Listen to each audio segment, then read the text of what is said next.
নারী জাতি কমলতি ইকুইবা মন্ত্র জানে আর প্রেমের রশি গলায় দিয়া আস্তে আস্তে টানে। শহরে বাজারে দেখো ই নারীদের ঢল আর পর্দাবিহীন চলে তারা করে ঝলমল। নারীরা নিজেকে আপন বানায় দেশটায় আজ ধ্বংস হলো নারীর বেপরদায়।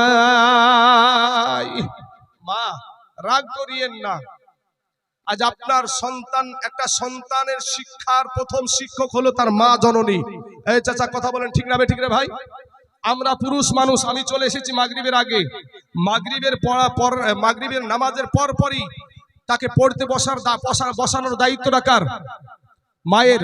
অত কত ছোট বাচ্চা দোকানে এসে ফেসবুক চালায়, মোবাইল চালায়, কোন তিন মাথাতে বসে তে মাথাতে বসে মোবাইল চালায়, মায়ের কোনো খোঁজই নাই, মায়ের কোনো খোঁজ নাই। যদি আপনার মতন স্বামী গিয়ে বলছে এতটুক বাচ্চার হাতে মোবাইল দিয়েছিস কেন, ভড়াম করে কি করবো তোমার বেটার সাথে যেতে পারি না, যে বুঝলেন না? খেকানি মারে না, খেকানি মারিয়ে ওয়াকি জব্দ করে দিল, ঠান্ডা করে দিল। আর বেশি যদি কিছু বলেন তাহলে লালবাগের লাল ঘর দেখে ছেড়ে দিবে, লালবাগের লাল ঘর আপনাকে দেখিয়ে ছেড়ে দিবে। ভাই আমার মা জননী দিকে বলবো, মা আপনি সন্তানকে যে শিক্ষায় শিক্ষিত করবেন সেই শিক্ষায় শিক্ষিত হবে। আজ আমার মা আমাকে আলেম বানায় আছে, মৌলবি বানালছে, হাফিজ বানালছে। এ মা আসমান জমিন সব কিছু ছাড়তে রাজি আছি, কিন্তু আমার মাকে ছাড়তে রাজি না, আমার বাবাকে ছাড়তে আমি রাজি না। কারণ কি? এই শিক্ষা আমার নবী দিয়েছে। আমার আল্লাহ বলেছে রব্বির হামহুমা কামা রব্বায়ানি সগীরা। আল্লাহ কোরআনে বলছে ওয়াবিল ওয়ালিদাইনি ইহসানা, মা বাবার প্রতি ইহসান করো।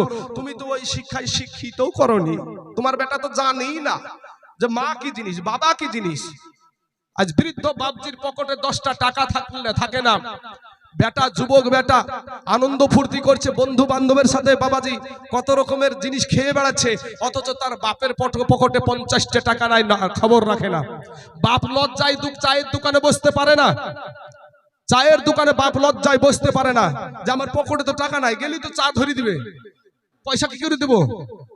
ওই সমস্ত বোকাটে ছেলেকে বলছি, ভাই তোমার বাপের পকেটে মাঝে মাঝে একটু একটু করে টাকা দিও ভাই। শোনা, বৃদ্ধ হয়ে গেছে, তোমার বাপ কি কষ্ট তোমার জন্য করেছে, কত কষ্ট তোমার বাবা তোমার জন্য করেছে। ভাই লোকের জমিতে মুনিশ দিয়ে পাড় দিয়ে সারাদিন মান হাড় ভাঙা খাটনি করে তোমার মুখে খাবার তুলে দিয়েছে। এখন টাকা বেশি, সব কিছু বেশি, ভাই অভাব নাই। আমি আপনাদেরকে বলবো ভাই যুবক শোনা, আপনাদেরকে বলি যে আপনারা ফিরে আসেন, আমার নবীর আদর্শই আদর্শিত হয়ে যান। আল্লাহ আমাদের সকলকে কবুল করুক, সকলেই বলেন আমিন। কত যে সুন্দর নারী, কত যে সুন্দর নারী কবরে শুইয়া, কত যে সুন্দর ছেলে এ কবরে শুইয়া, রূপ যৌবন গেল মাটিতে মিশিয়া।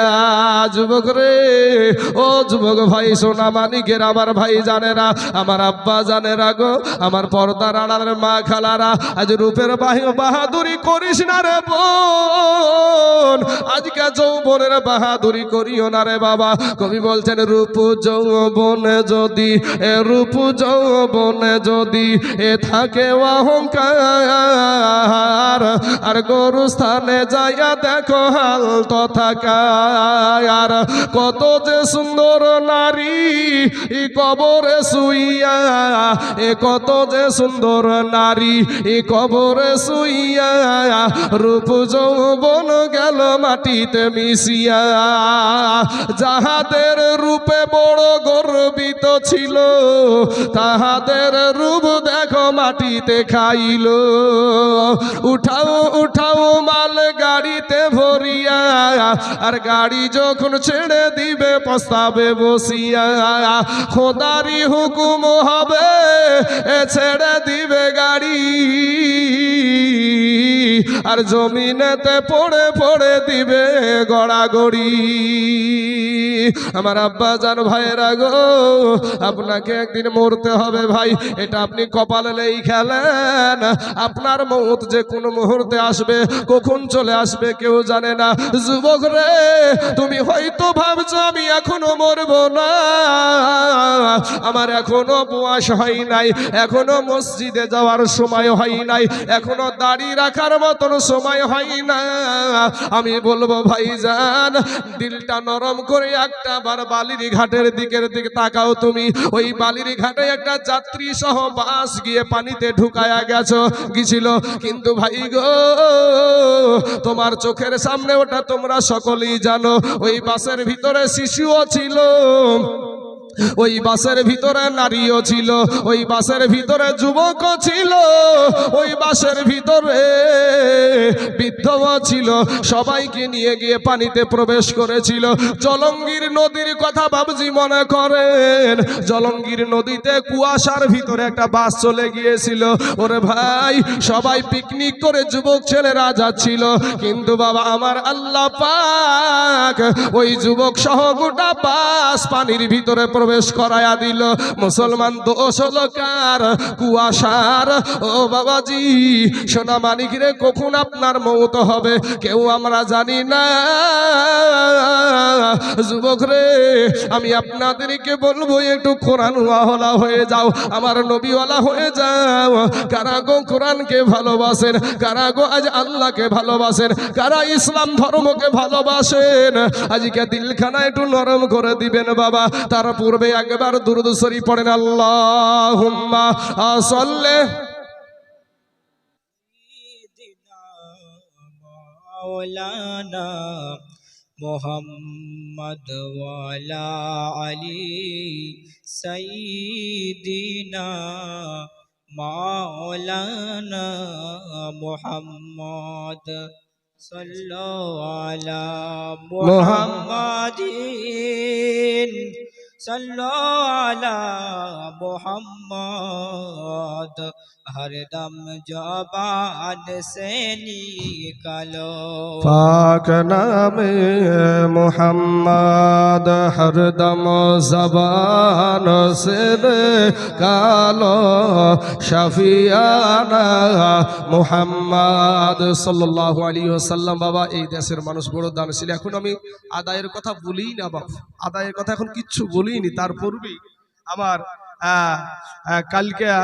আমার কালকে মা মারা গেছে, মায়ের রুহের মাগফিরাত কামনার জন্য আমার লতিফ ভাই 50 ব্যাগ সিমেন্ট দিয়েছেন। নারায়ে তাকবীর, নারায়ে রিসালাত। লতিফ ভাই আমার 50 ব্যাগ সিমেন্টের দাদা, জোরে বলেন জিন্দাবাদ, সুবহানাল্লাহ। বাপ লতিফ ভাইকে বলবো, ভাইজান আমি দোয়া করি, নামবো ভাই, তবে আমি এখনো সেই জায়গায় পৌঁছাইনি, দোয়ার জায়গাতে পৌঁছাই ইনশাল্লাহ। আমি সকলের আসল তো বাবা, আমাদের কিছু করার নাই, কবরে মা শুয়ে আছে, বাবা শুয়ে আছে, আমরা কিছু করতে না পারলেও দোয়াটুক করতে পারি ভাই।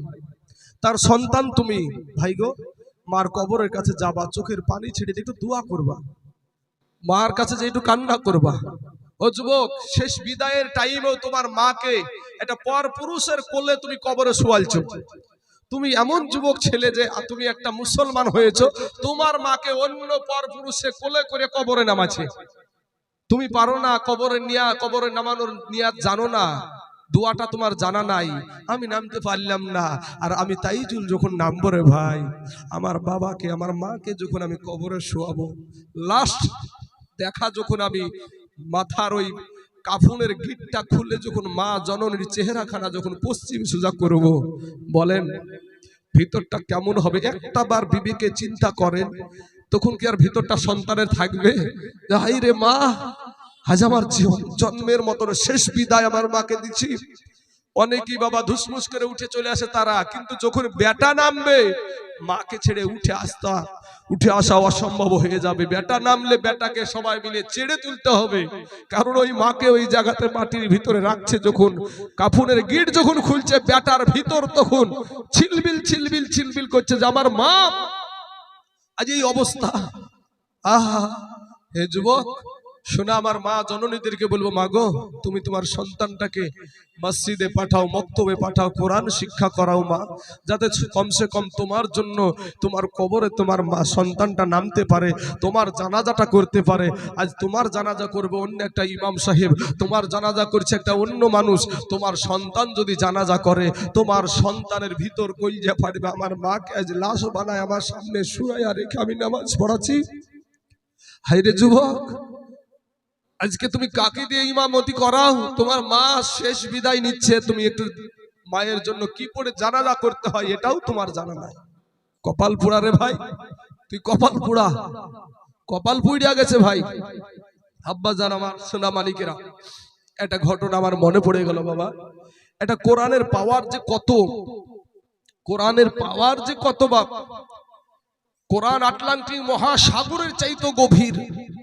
সেই কোরআনের একটা হাফেজ, মুজ উঠে নাই, মুজ উঠে নাই, দাড়ি গজাই নাই, এরকম অবস্থায় কোরআনের হাফেজ হওয়া সম্ভব না? সম্ভব না রে ভাই?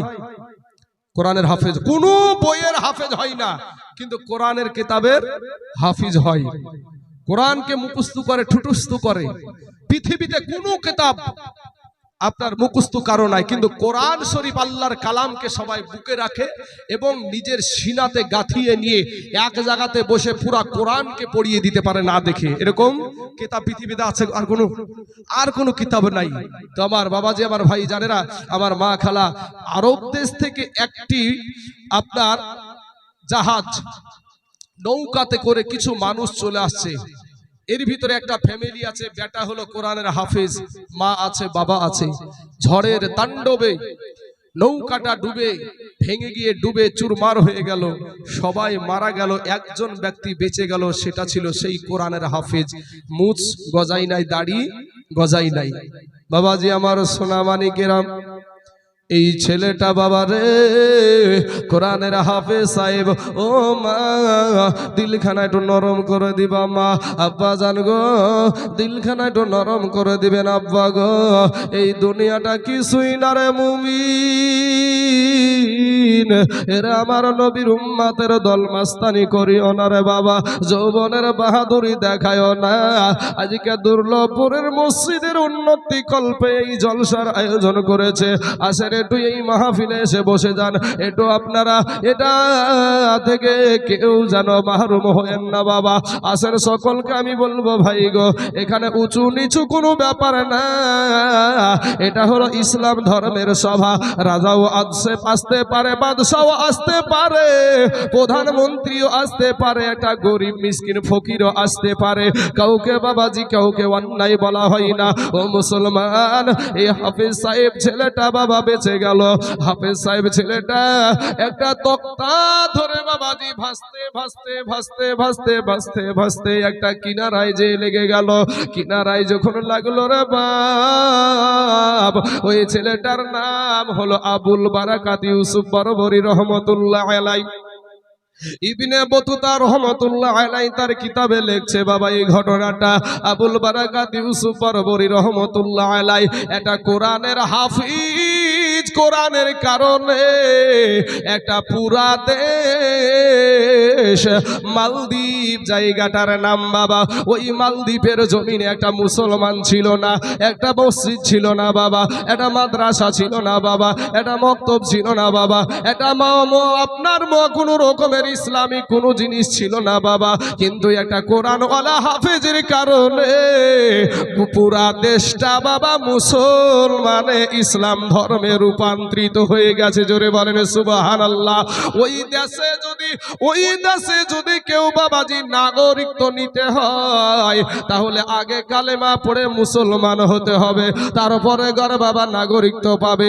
এর আগে কোনো নাগরিক হবে না। ওখানকার ওই জায়গাটায় একটা সময় কোনো মসজিদ ছিল না, কোনো মাদ্রাসা ছিল না, কোনো মৌলবি ছিল না, কোনো আলেম ছিল না। একটা কোরআনের হাফেজের কারণে পুরা দেশটাকে আমার আল্লাহ কোরআনওয়ালা বানায়া দিয়েছে। জোরে বলেন সুবহানাল্লাহ। এ বাবাজি, আবুল বারাকাত ইউসুফ বরবরী রহমতুল্লাহ আলাই ছোট ছেলে, ওই ছোট ছেলেটা কিনারায় উঠার পরে চলতে পারে না বাবা, টুক টুক টুক টুক টুক টুক করে তালাশ করছে এখানে মসজিদ কোথায়, এখানে মাদ্রাসা কোথায়। বাবারে কোনো মুসলমান যদি কোনো বিপদে পড়ে, বিদেশি মুসলমান সর্বপ্রথম তালাশ করে মসজিদের, কারণ মসজিদের মুসল্লিকে যে যদি বলে চাচা গো আমি এই বিপদে পড়েছি, আমার বাড়ি অমুক জায়গায়, আমার নামই আমি ইসলাম ধর্মের মানুষ, ও বাবাজি মুসল্লিরা তোকে হেল্পের হাত বাড়িয়ে দেয়। আমি বলবো বাবা রে, এবারে আবুল বারাকাত ইউসুফ বরবরী রহমতুল্লাহ আলাই উনি বাবাজি টুকটুক করে চলতে চলতে সন্ধ্যা লেগে গেল, সূর্য ডুবে গেল, চন্দ্র উঠে পড়লো, এরপরেও কারো কোনো আলেমের দেখা হলো না, কোনো মসজিদের দেখা হলো না। মনের তামান্না, মনের বাসনা আমি মসজিদে যাব, আমি মুসলমান ভাইদেরকে আমার দুঃখের কথা বলবো। এই নদীতে আমার মা চলে গেল, এই নদীতে আমার বাবা চলে গেল, আমার দুঃখের কথাটা বললে তারা ঠিক আমাকে ঠিক জায়গা দেখায়া দিবে, একটু আমার জন্য খাবারের ব্যবস্থা করবে, আমার পোশাকের ব্যবস্থা করবে। ও বাবা মনে বড় তামান্না নিয়ে বাবাজি হাঁটাহাঁটি করছে, কাউকে পেল না। এমন সমাজে দেখে একটা ব্রাহ্মণ বাবাজি হাতে ঘন্টা নিয়ে মন্দিরে চলে যাচ্ছে, এমন সময়তে আবুল বারাকাত ইউসুফ বরবরী রহমতুল্লাহ আলাই বাবা কোন মায়ের সন্তান গো, কোন মা তাকে পেটে ধরেছিল বাবা, যার কারণে গোটা একটা দেশ বাবা কালেমাওয়ালা হয়েছিল। ও মুসলমান সোনামানিকেরা, পরীক্ষা কত দিতে হয়েছে দেখেন। এবার বাবা ওই ব্রাহ্মণ আপনার যখন যাচ্ছে রাস্তা দিয়া, ইন টাইমে ডাক দিয়া বলে চাচা, চাচা গো একটা বার বলবেন কি এই দেশটার নাম কি? বলে চাচা, বলে বাবার এই দেশটার নাম হলো মালদ্বীপ, এই দেশটার নাম হলো মালদ্বীপ। বলে চাচা গো, বলে বাবা তুমি কে? তোমাকে তো কোনোদিন দেখিনি, নতুন মানুষ দেখা যায়। ডাক দিয়া বলে চাচা গো আমি হইলাম আবুল বারাকাত ইউসুফ, আমি একজন মুসলমান, আমার ধর্ম হলো ইসলাম ধর্ম, আমি কোরআনকে ভালোবাসি, আল্লাহকে মানি, নবীকে মানি। সঙ্গে সঙ্গে ব্রাহ্মণ ওই কাকা আমার করলো কি বাবা, তো ছেলেটার মুখে হাত লাগায়া দিল।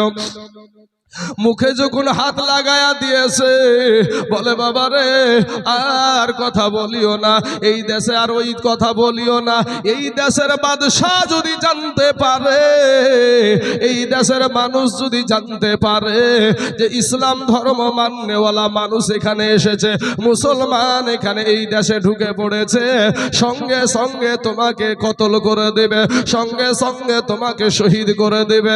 এ বাবারা, আবুল বারাকাত ইউসুফ বরবরী রহমতুল্লাহ আলাই বাবা ছোট্ট ছেলে মুখটা ছোট বড় করে বলছে চাচা গো দুনিয়ার জমিনে আমার মা নাই, আমার বাবা নাই, ওগো চাচা নদী দিয়ে আসতে গিয়ে আমার মা জননীকে আমি হারায়া ফেললাম, আমার বাবাকে হারিয়ে ফেললাম, আমি বাপ হারায়েতিম, আমি মা হারায়েতিম। বলল কালে মা বাপ যারো মরে রে, তাহার মতো দুঃখী নাই রে জগতে, তাহার মতো দুঃখী নাই রে জগতে। এ বাবাজি আমার সোনা মানিকেরা, আমার ভাই জানের আবুল বারাকাত ইউসুফ বরবরী রহমতুল্লাহ আলাই কে ডাক দিয়া বলে, এ বাবা শোনো, তুমি আর টেনশন করিও না, তুমি আর চিন্তা করিও না, আমি তোমার একটা ব্যবস্থা করে দিচ্ছি। তোমার ধর্মের বিষয়টা একটু গোপন রাখবা, তুমি একটু ধর্মের কথাটা বলবা না, নিজের অন্তরের কথা নিজেই রাখবা। বাবা গো, ওই ব্রাহ্মণের একটা বাবা দিদি ছিল, ওই দিদিটার স্বামী ছিল না, একটা বিটিও ছিল বাবা। ওই দিদির কাছে নিয়ে চলে গেল, যে বলছে, দিদি গো, তোমার জন্য একটা আমি মানুষ নিয়ে এসেছি, তোমাকে আর চিন্তা করতে হবে না, তোমাকে আর টেনশন করতে হবে না। দিদি গো, তোমাদের কোনো টেনশন হবে না, এই ছেলেটা তোমাদের কাছেই থাকবে, তোমাদের বাড়িতে খাওয়া দাওয়া করবে। দিদি উঠে ডাক দিয়ে বলে, দাদা, আমি একটা মহিলা মানুষ, আমার নিজের কন্যাটার খাবার করতে আমি হিমশিম হয়ে যাই। কাকা দাদা গো, আমি এই ছেলেটার জন্য খাবার কোথা থেকে এনে দেব? ডাক দিয়া বলছেন, ও ওই আবুল বারাকাত ইউসুফ বরবরী রহমতুল্লাহ আলাইহি বলে, মা গো, টেনশন করিয়েন না মা, চিন্তা করিয়েন না মা, আমি আপনাদের জন্য খাবারের ব্যবস্থা করব। জোরে বলেন সুবহানাল্লাহ। ছোট্ট শিশু আবুল বারাকাত ইউসুফ বরবরী রহমতুল্লাহ আলাইহি কিছু দিন বাদী বাবা সাবাল্লোকে পা রাখবে, এমন সময়তে এত সুন্দর চেহারা কোরআনওয়ালা মানুষ বাবা, এই সুন্দর নুরানি চেহারা দেখে মা জননী দিলটা নরম হয়ে গেল। এবার আবুল বারাকাত ইউসুফ বরবরীকে বাড়িতে রেখে দিল।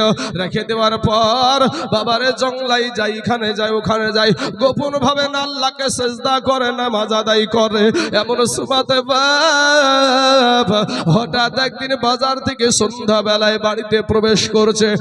দেখেন তিজান মা, ও বাবাজি, ওই ব্রাহ্মণের বোনটা আপনার চোখের পানি ছেড়ে দিয়া কান্না করছে, তার বোনটাও বাবা কান্না করছে।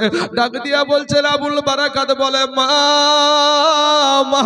গো, কিসের কারণে তুমি এত কান্না করছো গো মা? কিসের জন্য তোমার চোখে পানি?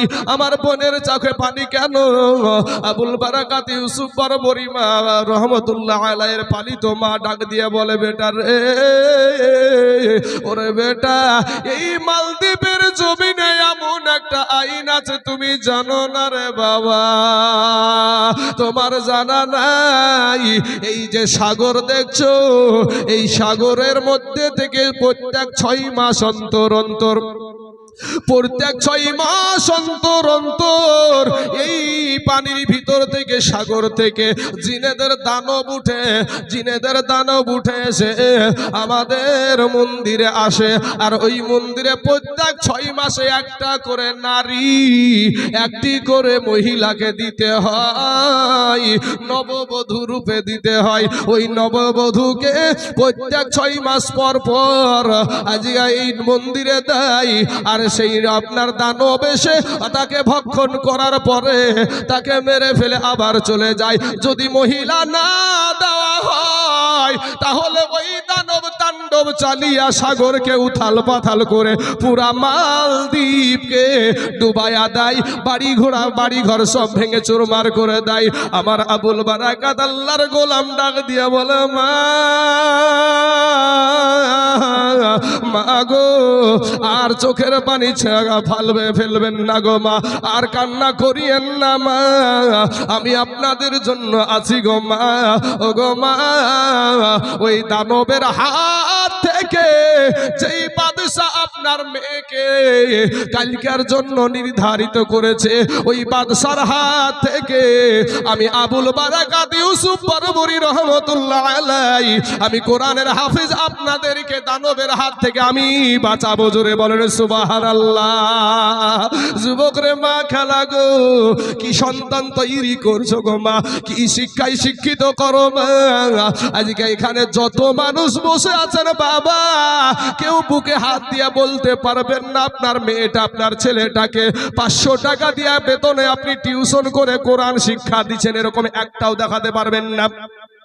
500 টাকা দিয়ে একটা কোরআন শিক্ষা করার জন্য আপনার সন্তানের জন্য একটা আলেমকে রেখেছেন নাই, কিন্তু ভাই রে দুনিয়া করার জন্য আপনি দুনিয়াতে শান্তিতে থাকার জন্য আপনার সন্তানকে সকাল থেকে নিয়ে সন্ধ্যা রাত 10টা পর্যন্ত আপনি টাকাকে টাকা চাই, এরপরেও চাকরি মিলে না বাবা, এরপরেও চাকরি মিলে না, কারণ তারা ভাবছে দুনিয়াটাই সব। বাবারে তুমি যদি আল্লাহর হয়ে যাও, আল্লাহর সমস্ত সৃষ্টি তোমার গোলাম হয়ে যাবে। জোরে বলেন সুবহানাল্লাহ। এ যুবক, এবার আবুল বারাকাত ইউসুফ বরবরী রহমতুল্লাহ আলাইহি বলছে, মা গো আপনি একটা কাজ করেন, আমাকে আপনি মহিলা রূপে রূপান্তরিত করে দেন। আমার এখনো মুজ গজাই না, এখনো দাড়ি গজাই না, আমার এখনো দাড়ি বের হয় নাই, এখনো মুজ বের হয় নাই। ও মা, আমাকে তুমি মহিলা সাজে সাজায়া দাও। বলে তারপর কি হবে? বলে আগামীকাল বেলা 12টায় যখন প্রশাসনের মানুষ আসবে, আগামীকাল যখন বাদশার দরবার থেকে পুলিশ আসবে, আমাকে নিয়ে যাবে আর ওই দানবের সাথে লড়াই করব, ওই জিনেদের দানব, আর লড়াই হবে আল্লাহর কোরআনে। জোরে বলেন সুবহানাল্লাহ। এবার বাবাজি ব্রাহ্মণের বোন ডাক দিয়ে বলে, বাবা তুমি কে? বলে মা গো এতদিন গোপন রেখেছিলাম, বলেছিলাম না, আমার নাম হলো আবুল বারাকাত ইউসুফ বরবরী, আর আমি হইলাম ইসলাম ধর্মের একজন মানুষ, আমি হইলাম যাতে মুসলমান, আমি একজন আল্লাহকে মানি, আমি আল্লাহকে সিজদা করি, আমি সেই আল্লাহর কসম করে বলি গো মা, আমার বোনকে আমি বাঁচায়া ছাড়বো। জোরে বলেন সুবহানাল্লাহ। এবার মা জননী তখন দিলখানা নরম করে বলে, বাবা এটা করা যাবে না, দেখো তোমাকে